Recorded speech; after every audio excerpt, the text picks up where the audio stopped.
Setempat di mana atas permintaan saya selaku kuasa hukum Baim Wong minta supaya dilakukan pemeriksaan di tempat, di mana 3 tempat, rumah yang ada di Ozon, rumah yang ada di Delman, dan rumah yang ada di Tiger Wong. Dari tempat pemeriksaan itu biar majelis hakim yang menyimpulkan. Yang jelas tadi dalam proses itu majelis hakim juga sampai masuk ke kamar, juga melakukan pemeriksaan di lantai berapa di rumah yang ada di Ozon. Artinya hal tersebut untuk melihat kelayakan tempat untuk 2 orang anak tersebut. Apakah rumah tersebut layak atau tidak layak. Yang terpenting dari semua persoalan ini, seseorang itu harus sehat jasmani dan rohani. Apabila ada salah satu yang tidak sehat, baik jasmani atau rohani, tidak harus mendapatkan hak hadona. Jadi dilarang seseorang mendapatkan hak hadona apabila ditemukan adanya tidak sehat secara jasmani, seperti itu. Memang itu bukan ada ya, Anda tanya aja sama mereka semua, jangan tanya kepada saya. Yang jelas menurut hukum seperti itu. Baim juga tadi udah ketemu, anak-anak juga datang. Begitu anak-anak datang juga dalam keadaan berteriak dan tidak mau, artinya masih ada penolakan dari anak-anak. Anak-anak jangan dipaksa, jangan dijadikan objek. Anak-anak juga punya hak untuk menentukan, walaupun dia anak belum mumayyiz, belum 12 tahun, tapi dalam situasi tertentu, berdasarkan surat edaran Mahkamah Agung, berdasarkan jurisprudensi Mahkamah Agung, sekarang yang terpenting itu adalah apa yang terbaik buat anak-anak, bukan apa yang terbaik buat orang tuanya. Itu adalah perkembangan dalam proses hak asuh anak. Seperti itu sekarang. Dan buat Baim sendiri gimana Baim melihat pertemuan Paula dengan anak-anak tadi? Ini sebenarnya niat baik dari pengadilan sendiri sih ya, mau tahu banget situasinya seperti apa. Dan memang satu tempat tadi saya saya juga nggak tahu zone. Saya juga tadi baik pendek, saya dari sini tiba-tiba udah ada di Tiger Wong. Karena saya ganti bana baru dia ke mereka semua ke mana, ke Delman, nyari tempatnya, lihat situasinya. Dan kan ada CCTV juga yang jatuh, dia lihat CCTV-nya di mana, saya kasih lihat ini di sini. Dia lihat situasinya di rumah. Tadi sempat kita dengar anak-anak nangis itu kenapa sih? Ya tidak mau. Anak-anak tidak bisa dipaksa, dia tidak mau, dia nolak. Tidak mau sama ibunya? Tidak mau dengan ibunya. Jadi aneh bagi saya apabila seorang anak tiba-tiba menolak kehadiran ibunya. Ada apa terhadap ibu tersebut sampai anaknya pun menolak, apalagi suaminya sudah jelas pasti menceraikan. Ya, anaknya saja menolak. Sebenarnya kita semua juga nggak mau anak itu seperti itu, beneran. Pas datang seperti itu, cuman pas sekolah juga sebenarnya enggak. Anak-anak baik, dan pas anak-anak baik, kelihatan baik, saya suruh anak-anak untuk di depan gurunya, sama kita bilang Miss Julia, ada semuanya Miss depannya ya. Ada saya bilang pulang sama mama yuk. Karena kalau anaknya sudah tenang, nggak apa-apa, mau pulang sama mama nggak apa-apa. Cuman kalau tadi kondisinya kayak tadi, jangan paksa. Karena kasihan psikis anaknya. Dan saya tuh cuma sesimpel itu sebenarnya. Akhirnya kuncinya cuman bonding aja. Orang tua sama anak sampai benar-benar ini, tiap hari juga apa-apa, tapi jangan bilang kita yang melarang. Itu salah banget, dan kita nggak pernah melarang sekali. Artinya kamu hak asuh ingin di kamu, tapi Paula boleh kapanpun. Ini bukan masalah hak asuh sebenarnya, ini masalah yang terbaik buat anak-anak saja. Ini bukan masalah hak asuh. Saya itu laki-laki itu sebenarnya maunya bebas. Kalau bisa saya nggak ngasuh anak, tapi gimana? Kita punya tanggung jawab sebagai orang tua. Saya mau perkembangannya bagus di orang tua yang sehat, beneran apa adanya saya bilang. Kalau misalkan memang seperti itu, saya punya tanggung jawab. Dan saya sudah berusaha untuk bilang pertamanya sama Paula secara damai, yuk daripada ini semua keluar, yuk kita baik-baik. Dan dia mau. Kita nggak usah bilangnya maaf ya, harus kurang khianatan, dan dia bilangnya perselingkuhan ya, nggak usah bilang. Dan Paula mau, ada buktinya semua yang saya edukasi. Dan setelah itu tiba-tiba dia geser karena opini orang kali ya, dia nggak mau. Ya sudah, saya bukan yang mau mempertahankan hak asuh anak. Yang terbaik buat anak saya harus lakuin. Dan bukan berarti saya memisahkan, tidak juga. ini beda-beda semua, kan persepsinya diputer-puterin terus. Nah ini saya apa adanya bilang, dan alhamdulillah aku di sini lihat semuanya. Lihat tadi datang ke rumah yang ada di Ozon, ya udahlah dilihat seperti itu, silakan hakim yang menyimpulkan. Juga datang ke Tiger Wong, tempat anak-anak bisa bermain dan sebagainya, dia bilang wah ini tempat pasti nyaman, ya pasti nyaman anak di situ. Dan terakhir ke rumah ini. Ini sebenarnya permintaan saya sebenarnya sama pengacara mereka, sama pengadilan, ketika pengadilan baru 2 kali 3 kali. Datang deh, saya bilang. Daripada saya yang beropini sendiri, kejadiannya seperti apa, yang satu membela, yang saya seperti bukan begitu. Datang deh. Jadi tahu semua sendiri. Akhirnya mereka datang dengan niat baiknya, melihat sendiri tuh. Dan bukan kita menghalangi untuk ini, enggak. Saya mengajarkan yang baik setiap hari sama lah. Tapi soal jasmani dan rohani sendiri, ditanya kepada yang bersangkutan. Ya, tadi sudah kita tanyakan kan tidak ada respon artinya dari pihak. Kalau tidak ada respon ada 2, antara benar dan tidak benar. Yang jelang biasanya kalau tidak pasti membantah. Kalau diam ada kalanya benar. Itu logika di dalam bertanya. Ada kala kita bertanya dengan seseorang diam itu berarti membenarkan. Karena diam itu bisa dikategorikan membenarkan tentang sesuatu yang jelas. Dalam proses persidangan itu terungkap adanya seorang istri yang durhaka kepada suami, ada seseorang istri yang nuyus, ada seseorang istri yang berduaan di dalam sebuah tempat yang bukan pada tempatnya, di mana laki-laki tersebut bukan muhrimnya. Menurut syariat Islam itu adalah dilarang dan itu adalah istri yang durhaka. Itu adalah fakta-fakta persidangan. Oke, nah Baim sendiri gimana Baim menanggapi itu gitu lah?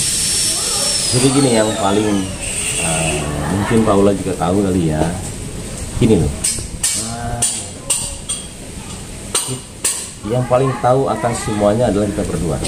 Mau itu KDRT, mau itu mengajarkan anak untuk membenci ibunya, mau itu pelit, mau itu kita berdua. Tapi ada satu yang dia lupa. Ada satu hidup yang akan terus berkembang, 2 anak ini, dan semua yang ditulis sama dia itu abadi. Yang dibully ke saya itu abadi. Suatu saat anak bisa baca, dia akan nanya sama saya, ini apa KDRT? Oh tidak, saya akan memperlihatkan sekolah besar sama anak saya. Pasti itu abadi, dan dia akan melihat satu yang tidak mungkin dilakukan sama semua kejadian ini. Kemarin saya dibilang saya mengajarkan yang tidak baik sama anak. Anak nanti sudah gede, dia baca. Dan setelah itu dia akan menanyakan sama saya, Pak, kok mama ngomong kayak begini? Papa kan gak kayak begini. Dia lihat komen semuanya. Kok satu yang saya takut dia itu membenci ibunya nantinya. Dan ini gak dipikirin sama Mila. Saya tuh takut sebenarnya, takut anak-anak itu berbalik nanti sudah besar. Saya kan pernah 12 tahun, 14 tahun, 17 tahun lebih bahaya. Dia punya opini tajam banget sama orang tuanya. Tinggal enggak. Dan semua ini asli akan dibaca sama anak saya. Saya berbulan-bulan sampai setahun, saya benar-benar dihajar sama semuanya, tapi berusaha saya diam.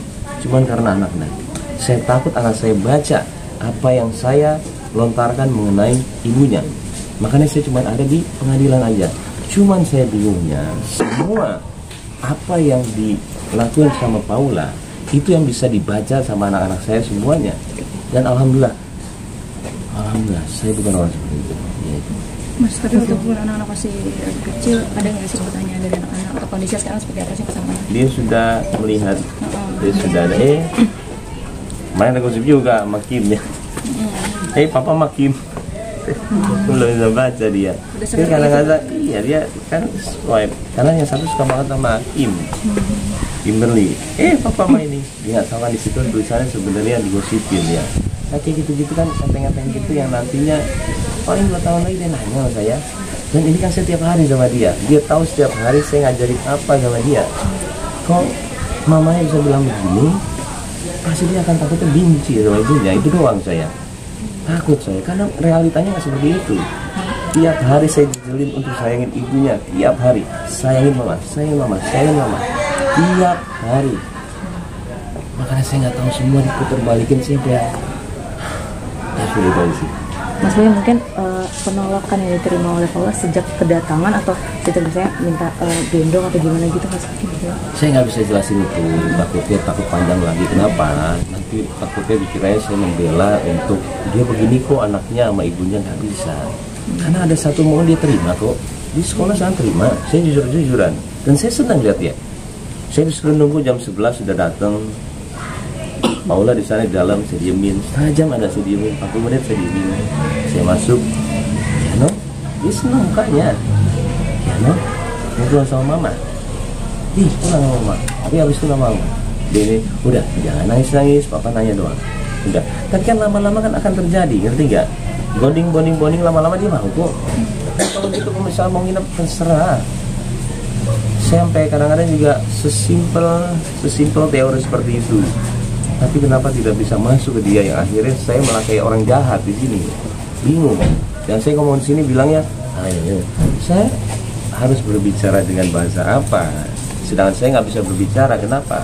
Di mata kalian yang nonton segala semuanya, saya dikira membela diri, salah lagi. Tapi respon dari Paula sendiri saat hari ini seperti apa? Nggak tahu deh. Kita nggak tahu kalau responnya. Kenapa nggak nanya ke dia? Nanya aja ke dia. Yang jelas di dalam tadi kita juga sampaikan beberapa poin. Salah satunya itu syaratnya itu sehat jasmani. Ya. Tapi tadi larut ya. Pengen apa sih sekarang? Ini kan juga bulan puasa, bentar lagi Lebaran. Dari Mas Baim pengennya seperti apa sih Mas? Itu dia. Ini terjadi bulan puasa lagi. Ya Allah, saya sampai bilang ke dia juga, Paula ini puasa loh. Ini puasa loh. Jangan mengumbar sesuatu yang tidak benar karena dampaknya gede dan kita setan lagi dibelenggu. Jangan sampai kita menjadi sesuatu hal yang kita diinginkan. Kamu ke sana gampang digoda. Dan saya bilang kok. Dan saya sekarang kalau misalnya ditanya gimana sekarang, saya nggak baca, saya nggak mau lihat berita soal saya apapun mau bagus berita soal saya juga saya tenang seperti ini dengan anak-anak, fokus. Kalau anak-anak sudah baik sama ibunya, silakan. Sudah saya fokus dan bukan berarti mau menang atau kalah saya di pengadilan. Saya akan buktiin sama Paula. Saya akan menjadi orang yang sangat mendukung dia. Demi Allah saya bilang sekarang. Kalaupun itu terjadi, saya langsung lakukan. Oke, pakai cara gue ya. Yuk, kita nginep di hotel berduaan nih, kanan kiri. Apa namanya itu? Connecting. Dah, gue sebelah lu sebelah. Suruh tidur mana? Udah berhari-hari. Lama-lama sendiri gue tinggalin. Nikmatin. Sesimpel itu sebenarnya. Cuman saya sampai bingung untuk bicara sama dia. Tapi kan anak-anak nggak bisa dipaksa. Sama, tapi ini kan persepsi saya mengajar kadang-kadang lainnya. Saya sebenarnya bukan yang membantah dan dia juga bukan ini. Kita dua-dua istilahnya saling bekerja sama. Cuman kalau saya kadang-kadang sebagai ayah untuk yang terbaik. Iya, bukan gimana-gimana. Oke, artinya setelah ini apa proses? Habis ini kesimpulan, mungkin dalam bulan setelah Lebaran baru putusan. Doain aja. Iya. Ya, Putusan perceraian atau putusan? Jadi satu putusannya, perceraian dan sekaligus hak asuh anak. Doain aja. Karena gugatannya hanya itu saja. Jadi gugatannya itu hak asuh anak dan perceraian. Jadi mohon maaf, perceraian dan hak asuh anak jadi satu. Itu satu kesatuan yang tidak bisa dipisahkan. Nanti diputuskan kedua-duanya. Tapi harta gono gini beda lagi. Nggak ada gugatan harta gono gini. Nggak ada mikirin sampai sekarang. Kita nggak ada gugat harta bersama. Dan saya tahu apa yang dilakuin, tapi saya nggak mikirin dilakuin dia ya. Saya nggak mikirin. Saya fokusnya bukan di situ. Nggak ada fokus di situ sama sekali. Kalau saya orang seperti itu, asli jangan deh. Kita malah berpatokan sama duit aja. Lebih ke anak aja. Pokoknya gini, ini drama belum selesai pastinya. Tolong juga jangan terlalu giniin saya. Saya kadang-kadang butuh ketenangan. Pasti akan lagi ada drama nih sebelum keputusan. Saya yakin banget akan ada. Kemarin ini kagetan ya tiba-tiba saya bilang nanti ada lagi sih. Cuman saya berusaha tenang sekarang karena anak-anak apalagi lagi puasa ya. Itu aja sih. Oke. Ya. Oke. Oke.